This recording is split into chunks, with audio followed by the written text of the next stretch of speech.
જય સ્વામિનારાયણ. જય સ્વામિનારાયણ. કૌશિકભાઈ, આમ કઈ બાજુ ચાલ્યા? મંદિરે દર્શન કરવા જઉં છું. ચાલો, તમે પણ બધા અમારી સાથે ચાલો. કૌશિકભાઈ, ચાલો, તમે ઘણા સમયથી કહો છો ને, આજે તમારી ઈચ્છા પૂરી કરીએ. દીપકભાઈ, તમે પણ સાથે ચાલો. હા હા, ચાલો.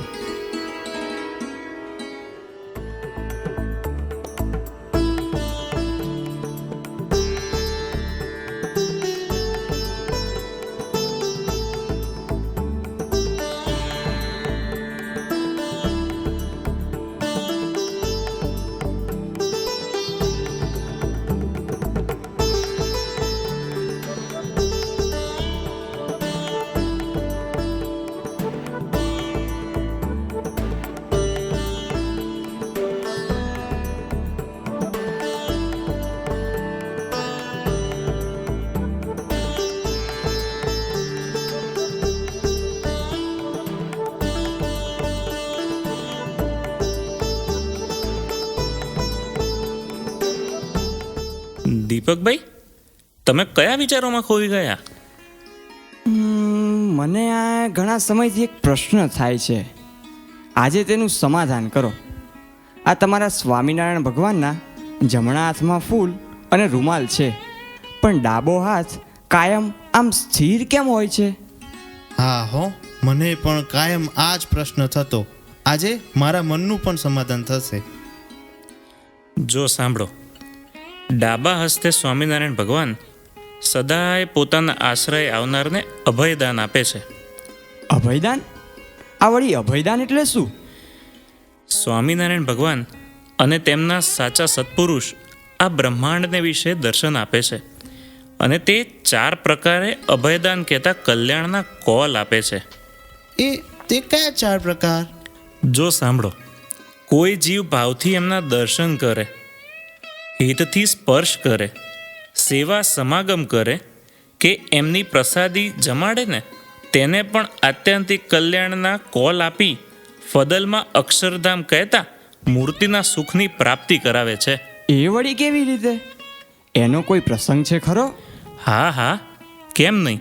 સ્વામિનારાયણ ભગવાને પંચાળામાં ઝીણાભાઈને ત્યાં રાસોત્સવ અને ફૂલ દોલોત્સવ કર્યો હતો. સૌને ખૂબ સુખિયા કર્યા હતા. વળી એટલું જ નહીં, પ્રસાદ જમાડીને અભયદાન પણ આપ્યું હતું. ચાલો, આપણે તેની સ્મૃતિ કરીએ.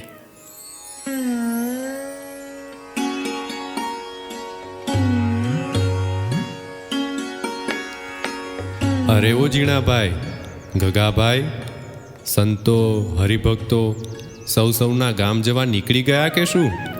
હા મહારાજ, સમયો પૂરો થયો ને હંધાય પંસાળા છોડીને વયા ગયા. આ વખતે પંચાળામાં ખૂબ ભવ્યતાથી રાસોત્સવ તથા રંગોત્સવ થયો. બધા સંતો હરિભક્તો ખૂબ રાજી થયા, અને અમે તો ખૂબ રાજી થયા. ઈ તો મહારાજ તમારી દયાથી હંધુય થયું. બીજું તો ઠીક, પરંતુ આપણા સમયમાં આ ગામ લોકો કેટલા મહિમાસભર થઈને સેવા કરતા હતા, જાણે પોતાના ઘરનો જ પ્રસંગ હોય. હા મહારાજ, આપને રાજી કરવા આ ગામ લોકો આજુબાજુના ગામડામાંથી ઘણું દાન ભેગું કરી લાવ્યા હતા. વળી ઉતારા હાટું ગામ બારા તંબુ તાણી દીધા, સુલાય ગાળી દીધા.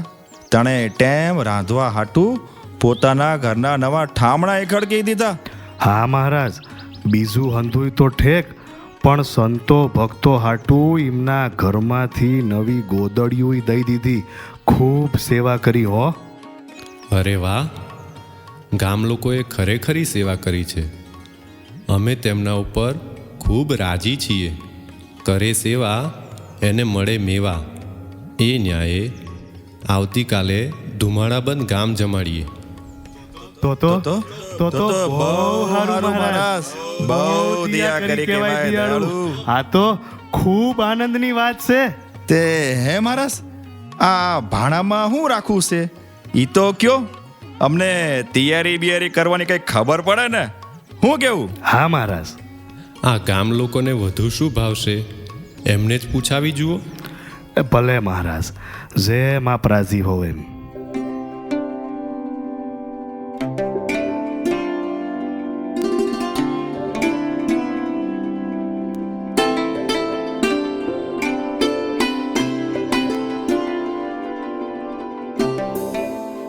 બોલો બોલો દરબાર, હવે હું સેવા છે? અમારું હું કામ પડ્યું? અરે મુખી, આવો આવો આવો, બધાય આવો. આજ તમને હંધાઈને એક આનંદના હમાસાર આપવા બોલાવ્યા છે. બોલો બોલો, કયા આનંદના સમાચાર આપવા છે? વાત એમ છે કે આ અમારા સ્વામિનારાયણ ભગવાને જે મોટો સમયો કર્યો, એમાં તમે હંધાએ ખૂબ સેવા કરી. એનાથી અમારા ભગવાન તમારા હંધાઈ ઉપર ખૂબ રાજી થયા છે. એટલે કાલે તમને હંધાઈને જમાડવાના છે, એવો અમારા ભગવાને આદેશ આપ્યો છે. બહુ સારું હો. અમને તમારી જેમ માળા ફેરવતા કે ભજન ભક્તિ કરતા આવડતું નથી. એટલે તો આ સ્વામિનારાયણને ભગવાન જાણી એમના વસને સેવા કરી છે. એમને રાજી કરવા હાટું જ સેવા કરી છે. એ રાજી થયા એટલે અમારે હંધું આવી ગયું, નહીં હેંધા બાપુ? અરે મોહન બાપુ, ભણે સ્વામિનારાયણ આપણને જમાડે એમાં તમને વાંધો શું જ? હે જીણા બાપુ, તમારે એ સ્વામિનારાયણ ભગવાનને કહેજો કે કાલે અમે હંધાય જમવા આવી જાહું હો. હા હો, હા હો. અરે હા, એમાં કાંઈ વાંધો નથી. હા તો બોલો, કાલના ભાણામાં શું બનાવવું છે? એવું પૂછવા હારું જ તો અમારા ભગવાને અમને અહીંયા મોકલ્યા છે. તમારે જમવામાં બુંદીના લાડુ, હાટા, મગજ, તમારે જે જમવું એ બનાવીએ. એક કામ કરો ની, અમને તમારા સ્વામિનારાયણ પાસે લઈ જાઓ, ન્યાજ નક્કી કરીએ. હા, હાલો હાલો હાલો.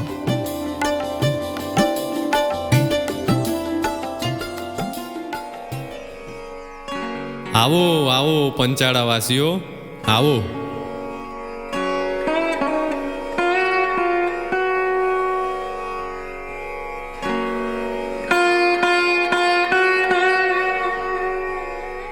તમે સર્વેએ સમૈયામાં ખૂબ સેવા કરી, અમારી શોભા વધારી છે. અમે તમારા ઉપર ખૂબ પ્રસન્ન છીએ. માટે અમારે તમને રાજીપા રૂપે કાલે જમાડવા છે. તો શું બનાવીએ? અરે મહારાજ, સૌથી પહેલાં તો એ વાત કે આ સમયો થયો તેમાં અમે તો માત્ર હાથ જ અડાડ્યો છે. શોભા તો આપને લઈને જ છે. શું કેવું બધાએ? હા હો, સાચી વાત. સાચી વાત છે. તમને તો ખરેખરી સત્સંગી જેવી સમજણ છે હો. અરે મહારાજ દિયાળુ, તમે રાજી થયા એટલે અમારે હંધું આવી ગયું. એ મોહન બાપુ પાછું બોલ્યા, ભણે મહારાજ આપણને જમાડે તેમાં તમને વાંધો શું જ? ભણે મહારાજ તમારે ઈ ગોઠવી જ દ્યો. એ હે મહારાજ, મોતૈયો બનાવી તો એ મોતડી ફોતડીમાં અમને કાંઈ હૂજ ન પડે. તો પછી મોહનથાળ કરીએ. અરે મહારાજ, એ તમારા કોરા હુખડામાં અમારું પટારા જેવું પેટ ન ભરાય. તો પછી દૂધપાક કરવો છે? ના ના હો, ઈ તો રાબ જેવું, ઈમાં હું ખાવું તું? તો પછી તમે જ કહો તે બનાવીએ. મહારાજ જો તમારે અમને જમાડવા જ હોય તો અમારા રિવાજ પ્રમાણે અમને સેલણ જ જમાડો. સેલણથી જ અમારા પેટ ભરાય ને બારે કોઠા ટાઢા થાય. એ ઝીણાભાઈ, આ વળી સેલણ શું છે? કઈ વાનગી છે? અરે મહારાજ, નાગેર પંથકનો ઢીલો ગોળ ને ચોખા, એમાં એક ધારે ઘી પીરહાય એને સેલણ કહેવાય. ઈમની નાતમાં ઈ જ હારામાં હારું ભોજન કહેવાય છે.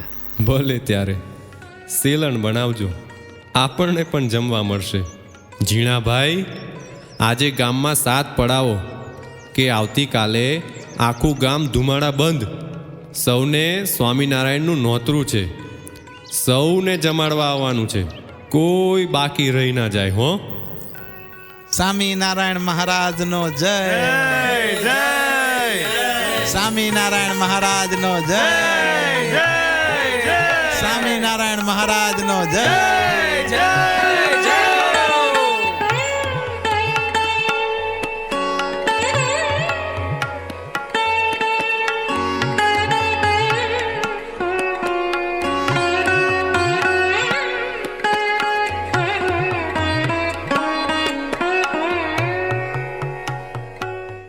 આવો આવો, બધાએ બરાબર જમાડ્યું ને? આજ તો ખૂબ જમાયડું.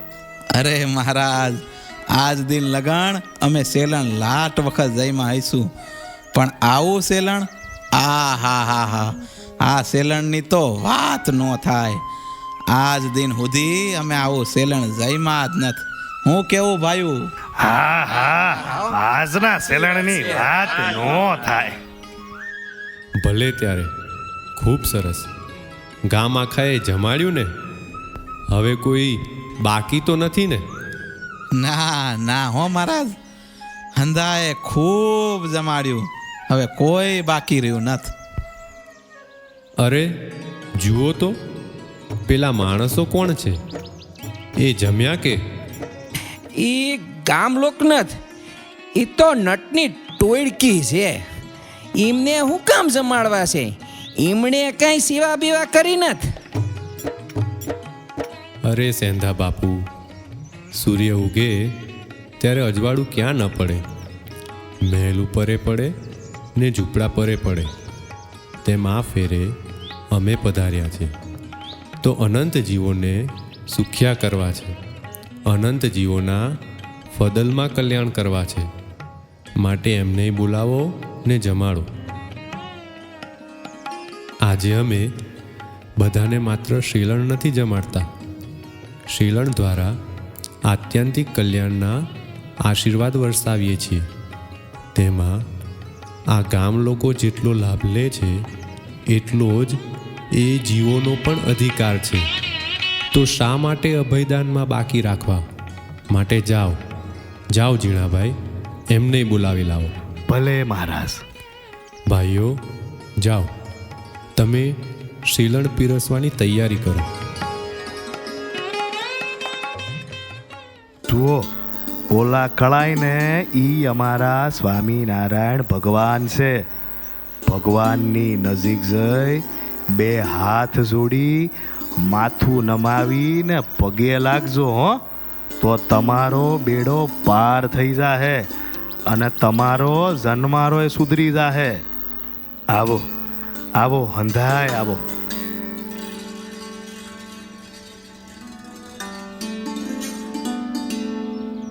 ઝીણાભાઈ, આ બધાને ખૂબ જમાડજો, કાંઈ કસર ન રાખતા હો. ભલે દિયાળુ, જેવી આપની મરજી.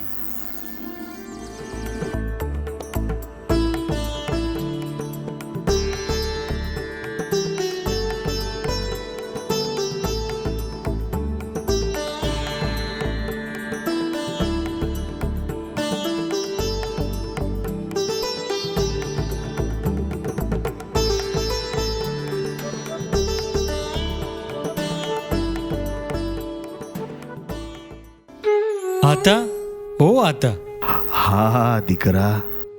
તમે કેટલાય દાડાથી ખાધું નથી, તો તમને કાંઈ બનાવી દઈ?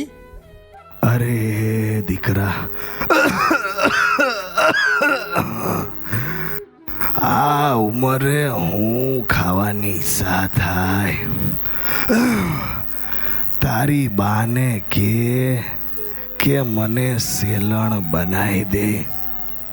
મને સેલણ જમવાની ઈચ્છા થઈ છે. લ્યો આતા, આ સેલણ જમો. આ દીકરા, લાવ ત્યારે.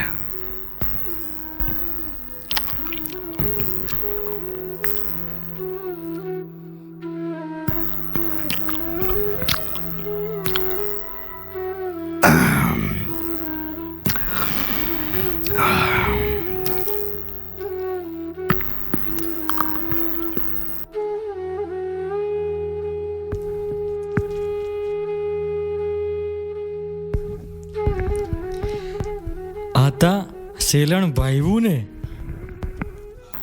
હા દીકરા, સેલણ તો ખરું, પણ ઓલા સ્વામિનારાયણનું હતું એવું નથી.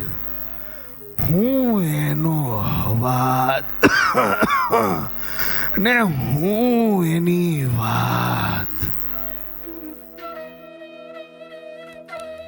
ડોસા, એ ડોસા, અમારું શેલણ યાદ આવ્યું ખરું ને? ચાલો ચાલો અમારી સાથે અમારા ધામમાં.